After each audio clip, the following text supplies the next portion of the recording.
5 conseils de la Bible pour vaincre l'inquiétude. Restez avec nous jusqu'à la fin de la vidéo. Croyez-moi, vous ne serez pas déçus.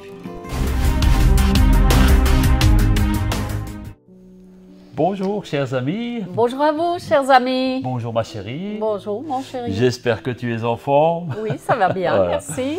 J'espère vous aussi. Oui, on vous bénit aujourd'hui encore à travers cette vidéo. Alors, quelqu'un a dit, s'inquiéter, c'est utiliser le pouvoir de son imagination dans le mauvais sens. Oui, c'est un peu ça. Alors Dieu nous a donné un pouvoir incroyable de penser, de réfléchir, et parfois nous le faisons que de trop, et souvent nous le faisons dans le mauvais sens. Oui, exact. Alors, pour utiliser votre imagination dans le bon sens, posons-nous la question, d'où viennent nos inquiétudes? Comment stopper cette spirale infernale? Ouais. Alors, l'inquiétude ou la peur, où il y a différents synonymes que vous pouvez trouver, le mot grec, c'est le mot phobéo. Phobéo qui signifie pousser à la fuite, s'enfuir, craindre quelque chose ou même avoir peur d'être frappé. Et dans la Bible, l'inquiétude est souvent liée à une peur légitime. Elle était présente, cette peur, c'était celle d'être tué. Et on ne faisait pas grand cas de la vie des gens en ce temps-là. C'est vrai qu'au temps de Jésus, les gens étaient inquiets, surtout pour leur vie. Pas forcément de manquer de pain, mais c'était surtout pour leur vie qu'ils étaient inquiets. Et les inquiétudes étaient nombreuses et il n'y avait pas le soutien social qu'on peut trouver aujourd'hui. Il n'y avait pas les restos du cœur, il n'y avait pas toutes ces choses. Et les pauvres devaient compter sur la charité publique, sur l'aumône. Et il n'y avait pas de caisse de retraite, il n'y avait pas de caisse pour les handicapés, il n'y avait pas de caisse de chômage, il n'y avait rien, il n'y avait même pas de supermarché, et pas de fast-food, il n'y avait absolument rien. On devait compter sur... c'était le matin, on se levait, on ne savait pas si on allait manger à midi. Mais Jésus a donné des conseils à ses disciples sur de nombreux sujets.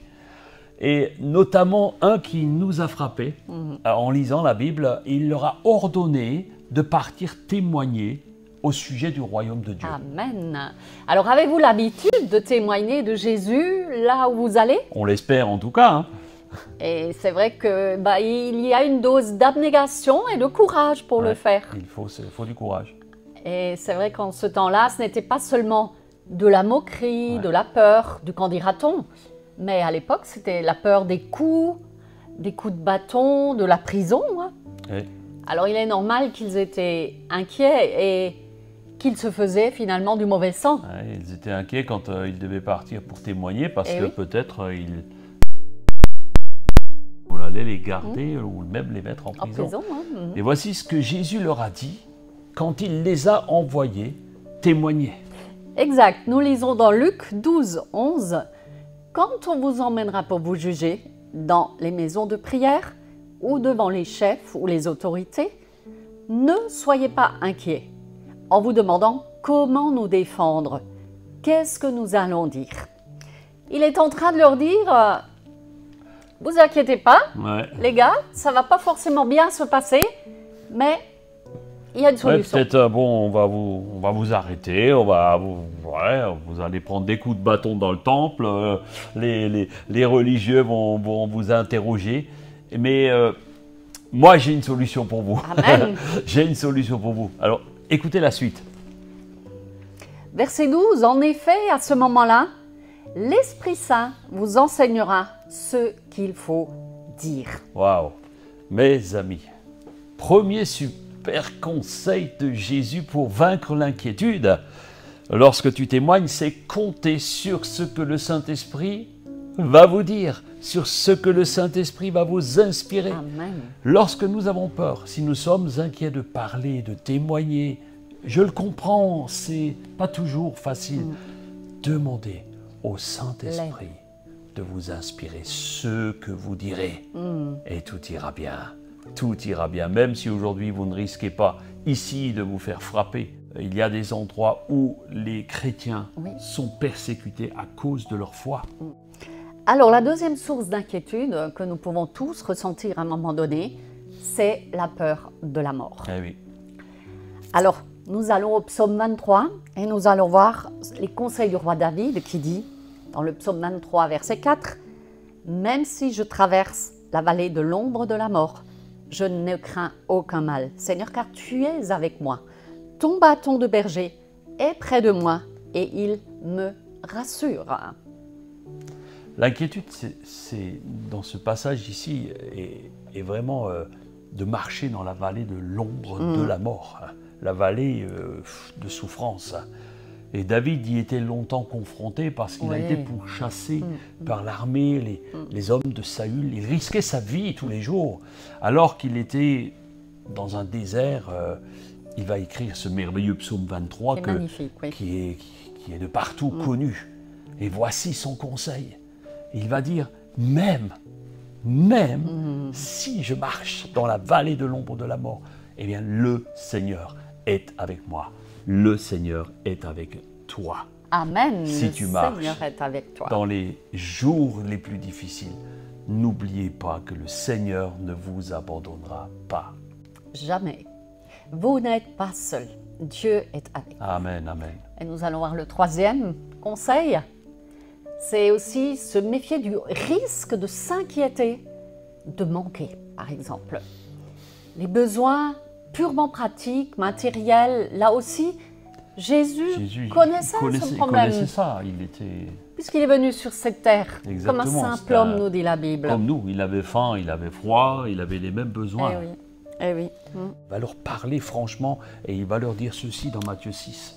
Verset 31, « Ne vous inquiétez donc pas en disant « Que mangerons-nous » ou « Que boirons-nous » ou « De quoi serons-nous vêtus » car cela, ce sont les païens qui le recherchent. Il connaît nos besoins.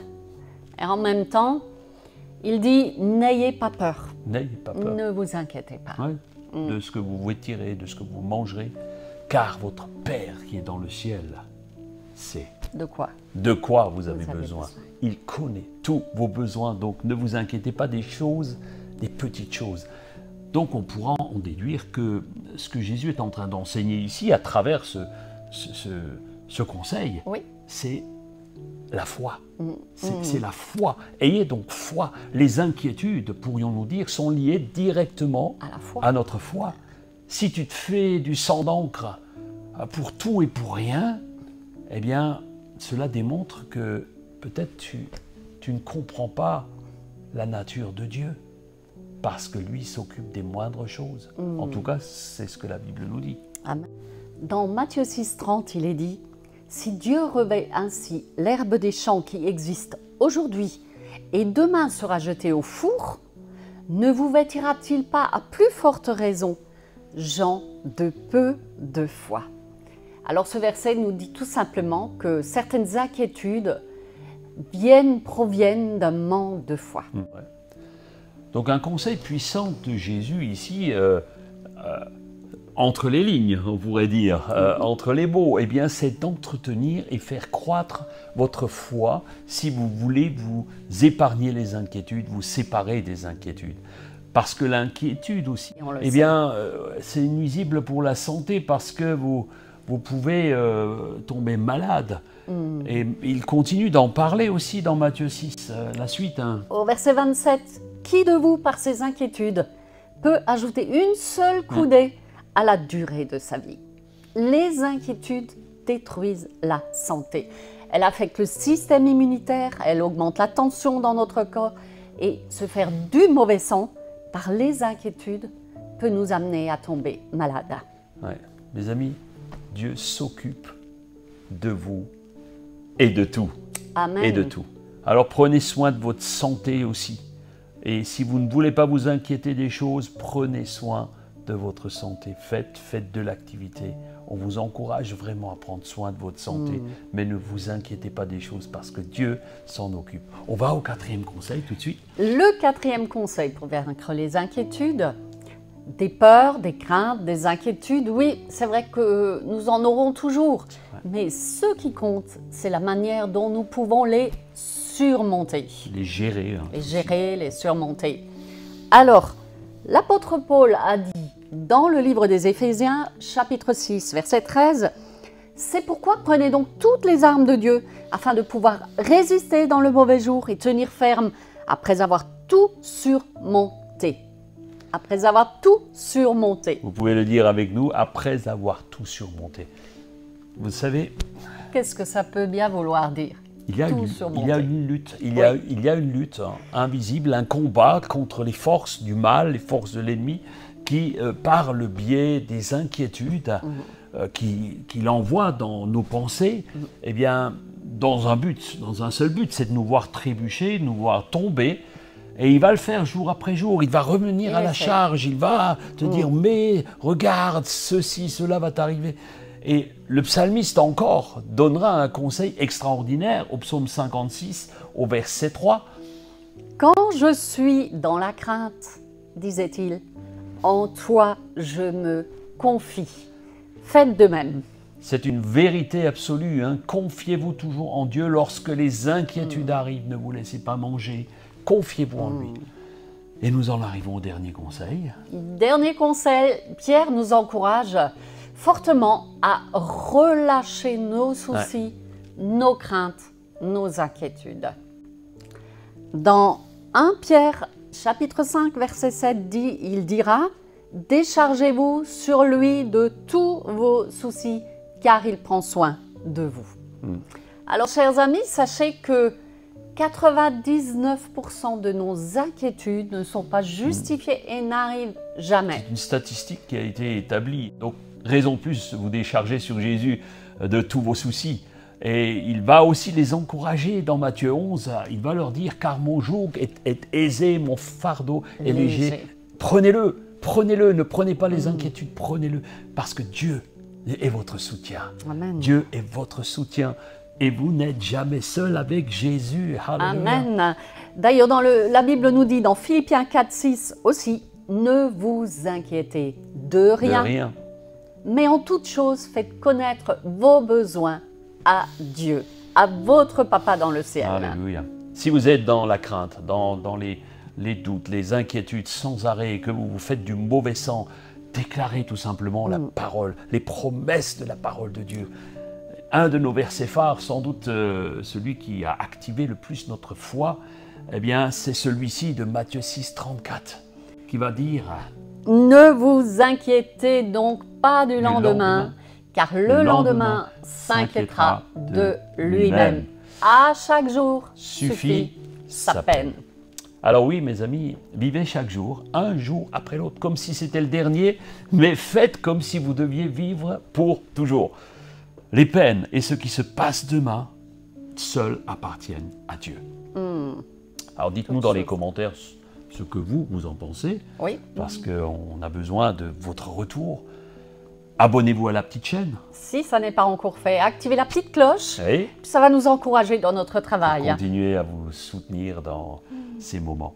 Alors quoi qu'il t'arrive, compte sur ce que le Saint-Esprit va te dire, va t'inspirer. Ensuite, aie cette certitude que le Seigneur est avec toi et qu'il ne t'abandonne jamais. Jamais. Ne t'inquiète donc pas, Dieu s'occupe de toi. Cherche premièrement son royaume. Et sa justice. Parce que chaque jour suffit sa peine. Oui, et décharge-toi sur lui de tous tes soucis. Amen. Pas juste un ou l'autre, mais de tous tes soucis. Alléluia. Alléluia. Père, merci parce que rien ne t'échappe de ce que nous pouvons vivre. Au travers de ce que la Bible nous enseigne, nous voulons vivre ces promesses et te faire confiance pour notre vie. Quelle que soit la situation qui peut engendrer nos peurs. Seigneur, je veux te donner toute peur et je prie pour que chacun puisse faire cette prière. Nous voulons te donner toute peur, toute crainte, toute inquiétude. Alléluia. Nous décharger sur toi et prendre ton fardeau, ton joug qui est doux et léger. Alléluia. Au nom de Jésus. Amen. Amen. Chers amis, nous vous bénissons. On vous dit à la semaine prochaine, que vous preniez bien soin de vous. Et soin de votre âme. Bye bye. Belle journée. Ciao, ciao.